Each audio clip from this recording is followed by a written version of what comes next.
તો વિદ્યાર્થી મિત્રો આજે આપણે ગુજરાતી વ્યાકરણમાં જે ભણવાનું છે એ વિષય જોતા પહેલા હું અહીંયા બે ચાર વાક્યો લખું છું. તો વાક્ય છે હું વહેલો. અહીંયા ક અને અહીંયા આના વાક્યો લખું છું. હું વહેલો ઉઠ્યો. હું વહેલો ઉઠ્યો. ત્યાર પછી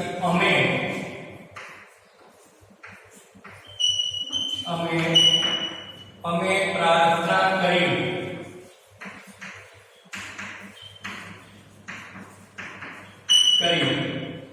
લીધું અમે જમી.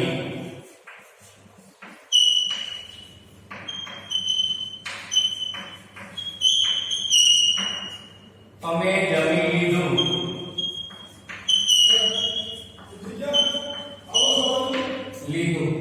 જ્યાં તમે કાલે જશો. તમે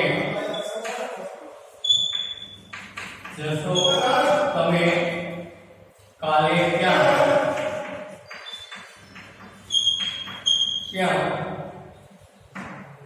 કાલે તમે तुम नहीं मन यार क्या जसो. तो विद्यार्थियों आ चार वाक्यों છે. હું વહેલો એની સામે ખ વિભાગમાં હું વહેલો ઉઠ્યો. બીજામાં અમે તેની સામેના વાક્યમાં અમે પ્રાર્થના કરી. ત્રીજા વાક્યમાં લીધું અમે જમી. અમે જમી લીધું. જશો તમે કાલે ક્યાં. કાલે તમે ક્યાં જશો. તો વિદ્યાર્થીઓ ક અને ખ ક વિભાગના લખાણનો અર્થ સમજાતો નથી. આ વાક્યનો કોઈ અર્થ આપણે સમજી શકતા નથી અને ખ વિભાગના લખાણનો અર્થ આપણે સ્પષ્ટપણે સમજી શકીએ છીએ. અને એ રીતે આ વિભાગના લખાણનો અર્થ સમજતા નથી. ક અને ખ વિભાગના શબ્દો યોગ્ય રીતે ગોઠવીને લખતા તે આપણે સમજાય છે. આ ઉપરથી તમને સમજમાં આવ્યું હશે કે આપણે આજે શું ભણવાના છીએ. તો જો વાક્ય વ્યવસ્થિત હોય તો આપણે સમજી શકીએ.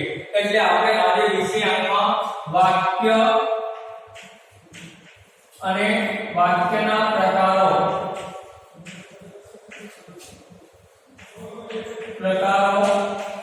વિશે જોવાનું છે. તો આજે આપણે આ ઉપરથી જોયું તો વાક્યના જે અર્થ સમજાય એને આપણે વાક્ય કહી શકીએ. પણ જે વાક્યમાં આપણે અર્થ ન સમજી શકીએ તે અને આડાઅવળા જે શબ્દો હોય એને વાક્ય ન કહેવાય. આમ વાક્ય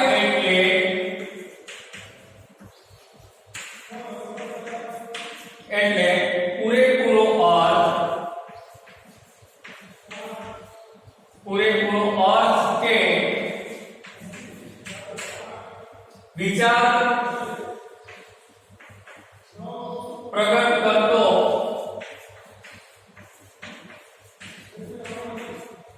યોગ્ય ક્રમ વાળો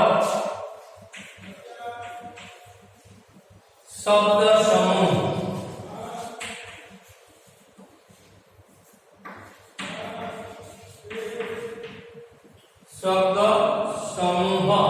તો વિદ્યાર્થીઓ વાક્ય એક શબ્દનું કે તેથી વધારે શબ્દનું હોઈ શકે.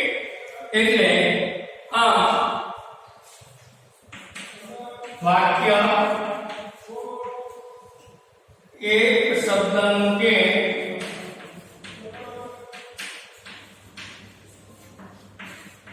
કે તેથી વધારે શબ્દોનું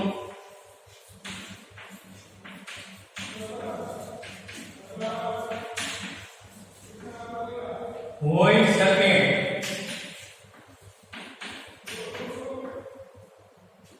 જેમ કે પેલું આવજો,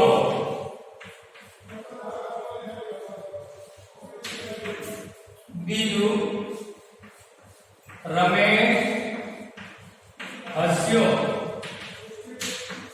તો વિદ્યાર્થીઓ વાક્ય એક શબ્દનું કે તેથી વધારે શબ્દોનું પણ હોઈ શકે. દાખલા તરીકે એક શબ્દ આવજો, એમાં આપણે સ્પષ્ટ સમજીએ છીએ કે આપણે ફરી પાછા આવવાની વાત કરે છે. એવી રીતે બીજા વાક્યમાં રમેશ હસ્યો. શબ્દ અને પદ દીપા સવાર વહેલી ઉઠ. જ્યારે દીપા સવારે વહેલી ઉઠે છે. તો આ રીતે વિદ્યાર્થીઓ જેમ તેમ આડા શબ્દો મૂકી દેવાથી વાક્ય બનતું નથી. ક્રમાંક 1 માના શબ્દનો વાક્યનો અર્થ સ્પષ્ટ થતો નથી. દીપા સવાર વહેલી ઉઠશે, તો આમાં સ્પષ્ટ થતો નથી. જ્યારે એના જ શબ્દો ક્રમાંક 2 માં દર્શાવ્યા પ્રમાણે લખવાથી તેનો પૂરો અર્થ સમજાય છે.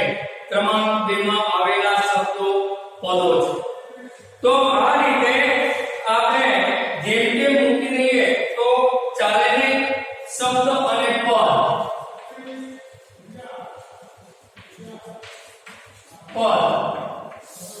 તો દીપા સવાર, પેલું દીપા સવાર વહેલી ઉઠશે.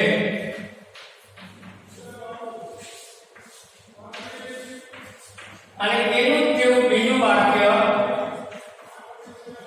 દીપા સવારે વહેલી ઉઠે છે.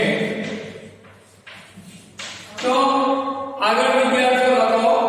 તો પહેલા વાક્યમાં શબ્દો જેમ તેમ મૂકી દીધા. કોઈ પણ જોડણી અથવા તો જે શબ્દો ઉપર જે આવે એ કાનો માત્ર કે કઈ લગાડ્યું નથી. બીજા વાક્યમાં એવી રીતે લગાડ્યું છે. તો આ રીતે 2 માં આવેલા શબ્દો પદો છે. એટલે વાક્ય વિશે આપણે આટલું જાણ્યા પછી વાક્ય વિશે આપણે આટલું જાણીએ તો હવે તમે આ ઉપરથી સમજી શકો કે વાક્ય અને વાક્યમાંથી જ્યારે યોગ્ય ક્રમવાળો શબ્દ સમૂહ અને સ્પષ્ટ અર્થ સમજાય ત્યારે આપણે એને વાક્ય કહીએ. તો વાક્ય વિશે આટલું જાણીએ. વાક્ય વિશે આટલું જાણીએ. તો વિદ્યાર્થીઓ વાક્ય કોને કહેવાય એ ધ્યાનમાં રાખો. પહેલું ખાસ જાણવા જેવી બાબત, વાક્યમાં પૂરેપૂરો અર્થ કે વિચાર પ્રગટ થાય છે. વાક્યમાં પૂરેપૂરો અર્થ કે વિચાર પ્રગટ થાય છે. નોટબુકમાં વિદ્યાર્થીઓ નોટ કરતા રહેજો. બીજું, વાક્ય એક પદ કે એક કરતા વધારે પદોનું બનેલું હોય છે. બીજું ધ્યાનમાં રાખવાની બાબત, વાક્ય એક પદ કે એક કરતા વધારે પદોનું બનેલું હોય છે.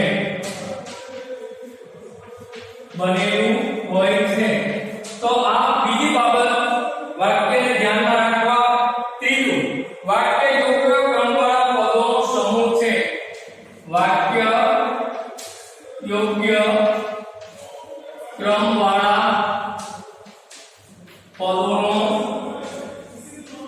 સમૂહ છે. તો આ ત્રીજી બાબત ધ્યાનમાં રાખવાની. ચોથી બાબત, વાક્ય માત્ર શબ્દોનું નહીં, વાક્ય માત્ર શબ્દોનું નહીં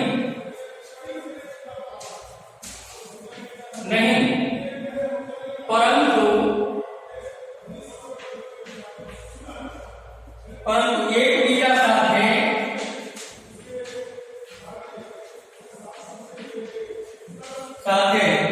સંબંધ ધરાવતા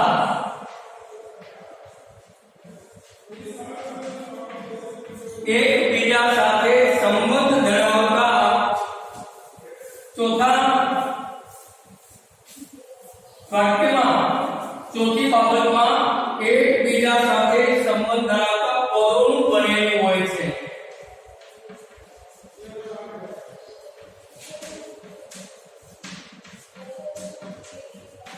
તો વિદ્યાર્થીઓ, આપણે વાક્ય વિશે આટલું જાણ્યું. વાક્ય એ આડા શબ્દો મૂકી દેવાથી વાક્ય બનતું નથી, અને વાક્ય યોગ્ય ક્રમવાળા શબ્દો વ્યવસ્થિત રીતે અને એ ક્રમ દર્શાવ્યા પ્રમાણે લખવાથી પૂરો અર્થ જ્યારે સમજાય ત્યારે એ વાક્ય કહેવાય. તો વાક્ય વિશે આ ચાર બાબતો જાણ્યા પછી આપણે હવે વાક્યના પ્રકારો વિશે જોઈએ. તો વિદ્યાર્થીઓ, આપણે વાક્યના એકદમ સીધા સાદા અને સરળ ત્રણ પ્રકાર જોવાના છે, અને તમને તે આસાનીથી આવડી જશે, કારણ કે એમાં તમે થોડીક બાબત ધ્યાનમાં રાખશો એટલે તમને આરામથી એ વાક્યના પ્રકારો. તો જોઈએ આપણે વાક્યના પ્રકારો.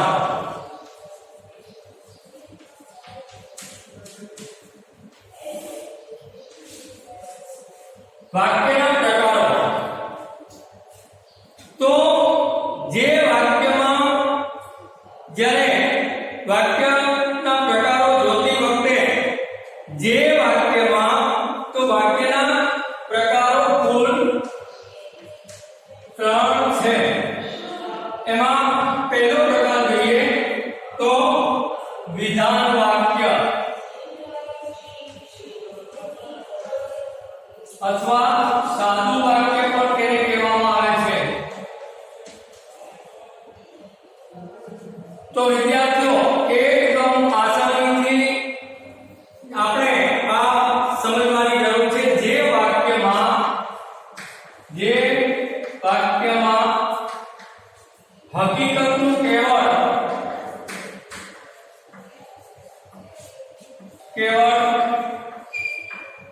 કથન કે નિવેદન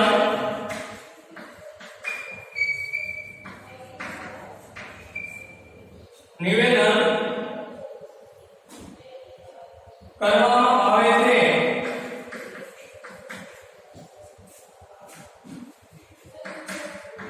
હવે તે વાક્યને વિધાન વાક્ય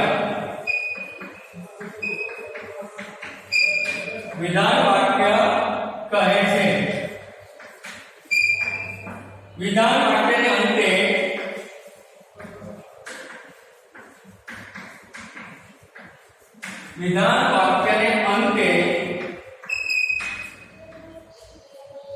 અંતે પૂર્ણ વિરામથી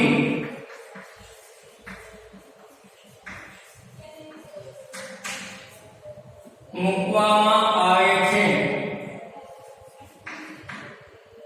એક મિનિટ, તમને પૂર્ણ વિરામની ખબર ન પડે તો એ પણ નિશાની આપણે જોઈ લઈએ. પૂર્ણ વિરામથી, તો આ બિંદુ મૂકવામાં આવે છે.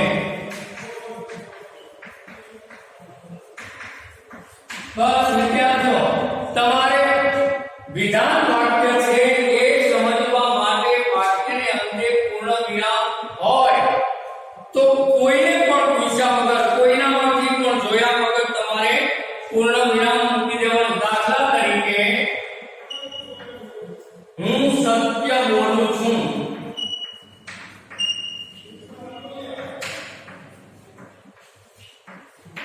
का पूर्ण विराम आ विधान वाक्य कहेवाय।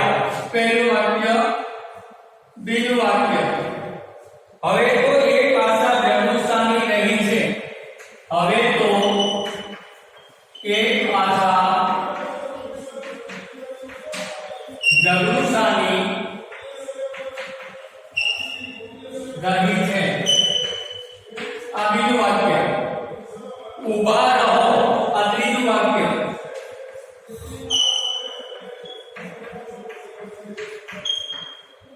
ચોથું વાક્ય વધતી જતી તાલે।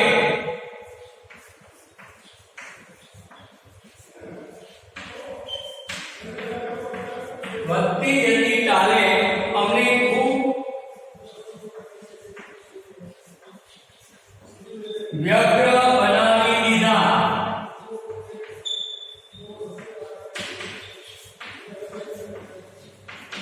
તો વિદ્યાર્થીઓ વાક્યના પ્રકારમાં પહેલું વાક્યનો પ્રકાર છે સાદું વાક્ય અથવા વિધાન વાક્ય।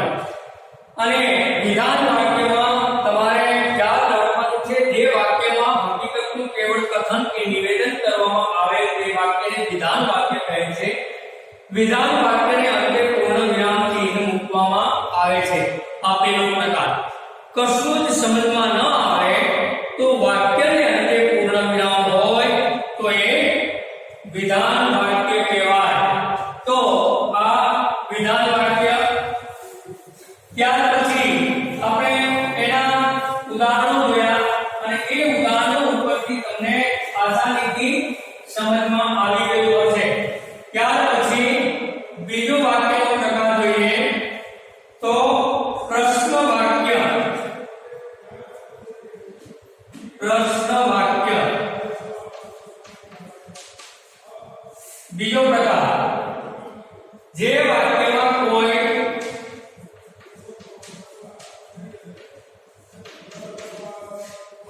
હકીકત જાણવા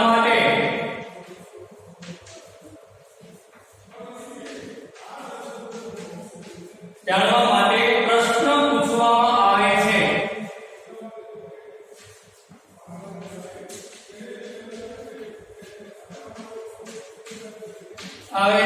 તે વાક્યને પ્રશ્ન વાક્ય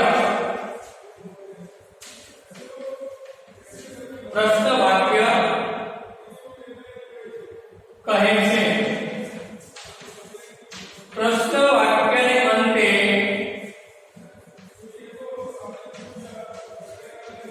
અંતે પ્રશ્ન ચિહ્ન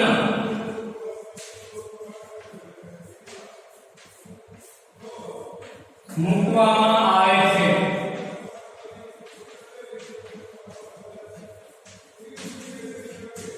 તો વિદ્યાર્થીઓ બીજો વાક્યનો પ્રકાર પ્રશ્ન વાક્ય।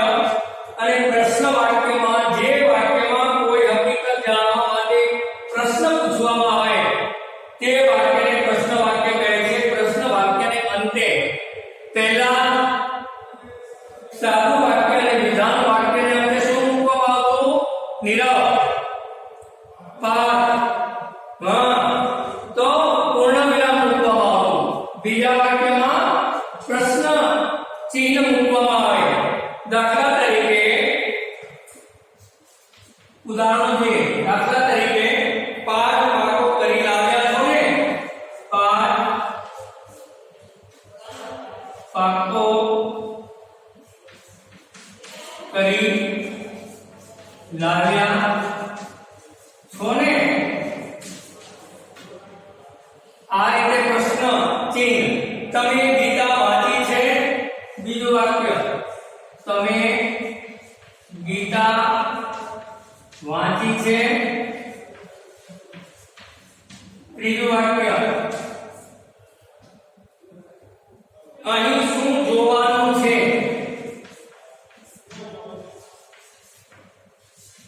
શું જોવાનું છે? ઘર તમે કોને કહો છો? ચોથું વાક્ય ઘર તમે કોને કહો છો? તો આ રીતે ચાર વાક્યોમાં વાક્યના અંતે પ્રશ્ન ચિહ્ન મૂકવામાં આવે તે વાક્યને પ્રશ્ન વાક્ય કહેવામાં આવે છે. તો વાક્યના બીજા પ્રકારમાં જોયું પ્રશ્ન વાક્ય, પહેલા પ્રકારમાં આપણે જોયું હતું કયું વાક્ય? વિધાન વાક્ય અથવા સાદું વાક્ય. અને એ રીતે એના આપણે ઉદાહરણો પણ જોયા હતા. તો આ રીતે બીજા પ્રકારમાં પ્રશ્ન વાક્ય અને પ્રશ્ન વાક્ય જોયા બાદ હવે આપણે ત્રીજું વાક્ય જોવાનું છે. ત્રીજો પ્રકાર, એમાં ત્રીજો પ્રકાર ઉદ્ગાર વાક્ય. ઉદ્ગાર વાક્ય જે વાક્યમાં હકીકતનું કેવળ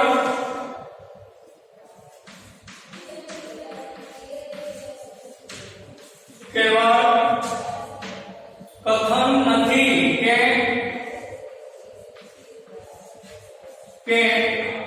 હકીકત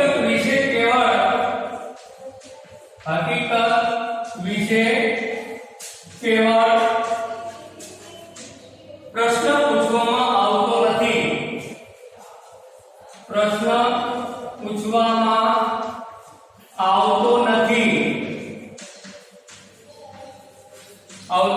પરંતુ આનંદ દુઃખ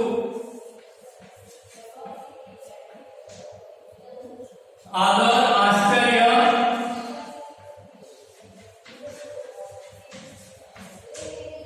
ક્રોધ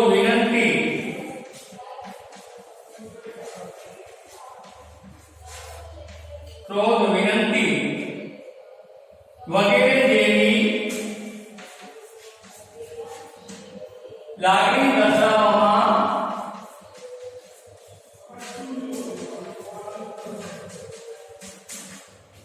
આવતી હોય તે વાક્યને ઉદ્ગાર વાક્ય કહે છે.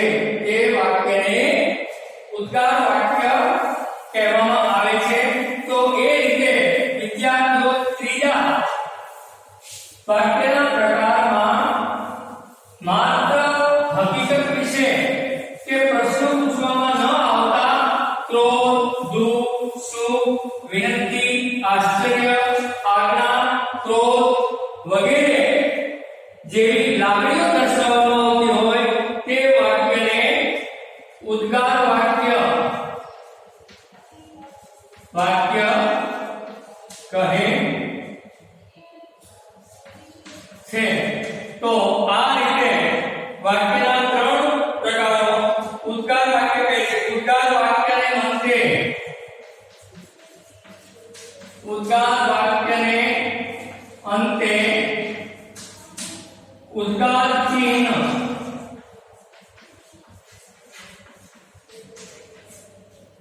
દાખલા તરીકે એનું ચિહ્નની નિશાની આ રીતે જે પ્રશ્ન જેવી પણ પ્રશ્નને આશ્ચર્ય વિના ઉદ્ગાર મૂકવામાં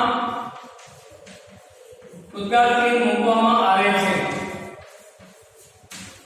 તો હવે વિદ્યાર્થીઓ ત્રણ પ્રકારના વિરામ ચિહ્નો આપણે જોયા અને એ વિરામ ચિહ્નોમાં સાદું અથવા વિધાન વાક્ય હોય તો પૂર્ણ વિરામ, પ્રશ્ન વાક્ય હોય તો પ્રશ્નાર્થ ચિહ્ન અને ઉદ્ગાર વાક્ય હોય તો ઉદ્ગાર ચિહ્ન.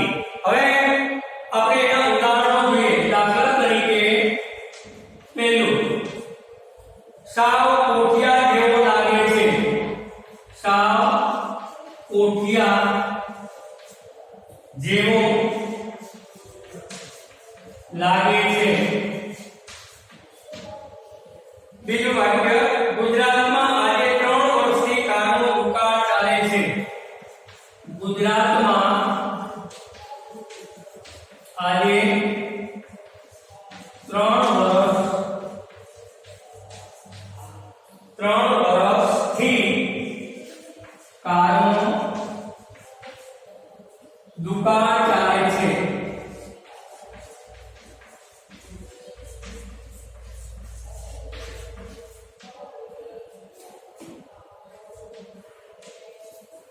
ત્યાર પછી હા બેટા અને હા બેટા આ ટુવાલથી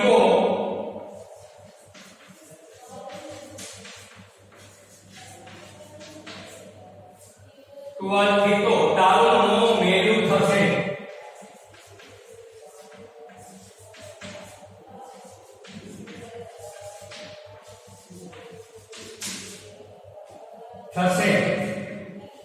તો આ રીતે વાક્યને અંતે ઉદ્ગારથી મૂકવામાં આવે. ત્યાર પછી એક વાક્ય હજી જોઈએ. ભારત માતા અમર રહો. તો આ રીતે ત્રીજા વાક્યના પ્રકારમાં ઉદ્ગારથી વાક્યને અંતે મૂકવામાં આવે છે. તો વિદ્યાર્થીઓ વાક્યના પ્રકારો અને વાક્ય વિશે જાણ્યા પછી વાક્યના પ્રકારોને યાદ રાખવા માટે તમારે 3 બાબત યાદ રાખજો. ફરીથી સાંભળી લો અને બધું નોંધ કરતા રહેજો. પૂર્ણ વિરામ વાળું વાક્ય તે વિધાન વાક્ય. યાદ રાખો, પૂર્ણ વિરામ વાળું વાક્ય પૂર્ણ વિરામ વાળું વાક્ય કે વિધાન વાક્ય.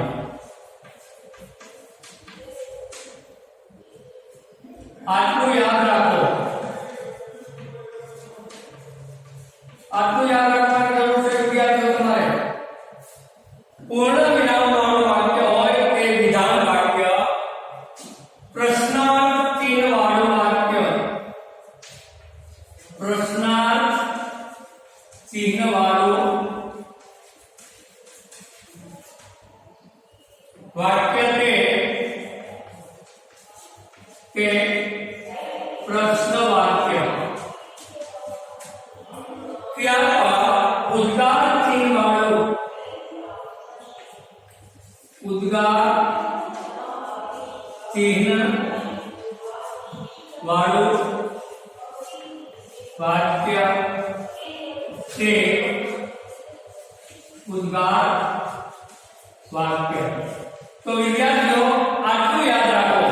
આ 3 વિરામ ચિહ્નો અને 3 વિરામ ચિહ્નોને પ્રશ્ન, પૂર્ણ અને ઉદ્ગાર વાક્યના અંતે તમારે એટલું યાદ રાખવાનું છે. વાક્યના અંતે પ્રશ્ન પૂછ્યો હોય કે વાક્યના પ્રકાર લખો, તો વાક્યના અંતે પૂર્ણ વિરામ વાળું વાક્ય હોય તો કોઈને પણ પૂછ્યા ગાયછા વગર, કોઈનામાંથી જોયા વગર પૂર્ણ વિરામ લખો. પૂર્ણ વાક્ય સાદું વાક્ય અથવા વિધાન વાક્ય લખી નાખવાનું.